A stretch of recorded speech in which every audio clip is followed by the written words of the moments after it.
Once upon a time, in the bustling kingdom of Eldralore, there lived a beautiful young girl named Lira, who was as kind as she was clever. Lira had lived a joyful life in the grand manor with her father, a merchant of great renown. But their happiness came to a sudden halt when tragedy struck, and her mother fell ill and passed away. Years later, Lira's father remarried a woman named Lady Selva, a widow with 2 daughters of her own. While Lady Selva had a polished exterior of grace and charm, a chilling coldness lurked beneath her smile. Her daughters, Valda and Mirel, mirrored their mother's arrogance and spite. Though Lira welcomed them into her heart, they showed her only disdain. Lady Selva seized control of the household, reducing Lira to a mere servant under her roof. She claimed, a merchant's daughter must learn humility, and forced Lira to clean the manor, cook the meals, and tend to the garden while her stepsisters adorned themselves in silks and jewels. A mysterious encounter.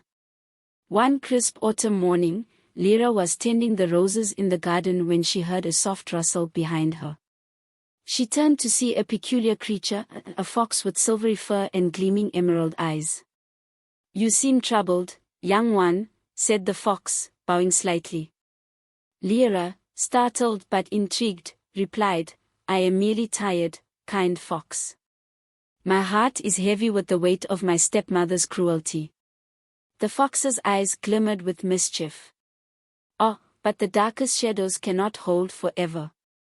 You have a light within you that they cannot snuff out. I shall aid you, but you must trust me." Lira agreed, and the fox gifted her a tiny vial filled with golden liquid. "When the hour of greatest need comes, pour this on the ground and call my name, Ember." The masquerade ball.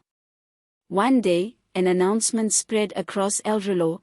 The king was holding a grand masquerade ball to find a bride for the young prince. Excitement buzzed through the manor as Valda and Mirel began preparing their finest gowns, gloating that one of them would surely win the prince's favor. Lady Selva, determined to elevate her daughter's status, forbade Lira from attending. "A cinder maid has no place among royalty," she sneered, locking Lira in the attic. As despair gripped her, Lira remembered the fox's gift. She poured the golden liquid onto the floor, and with a flash of light, Ember appeared. "Your time of need has come, I see," he said with a sly grin. With a wave of his paw, he transformed Lira's tattered dress into a breathtaking gown of starlight and spun her a delicate mask to conceal her identity. "Go now, but remember, the spell will fade by midnight." The Prince and the Revelation. At the ball, Lira captivated everyone, including the prince. Her charm and kindness shone brighter than her attire. They danced under the glittering chandeliers, and for the first time in years, Lira felt free. But as the clock struck midnight, the magic began to unravel. She fled the castle, leaving behind a single silver slipper.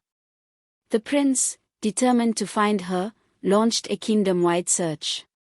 When the prince arrived at the manor, Lady Selva schemed to present Valda and Mirel as the mysterious girl. But the slipper fit neither. Lira, summoned by the prince's insistence, hesitated but eventually tried the slipper. It fit perfectly. As Lira revealed her identity, Lady Selva and her daughters were struck speechless. The prince proclaimed Lira his bride, and the people of Eldralore cheered for their new princess. A new beginning.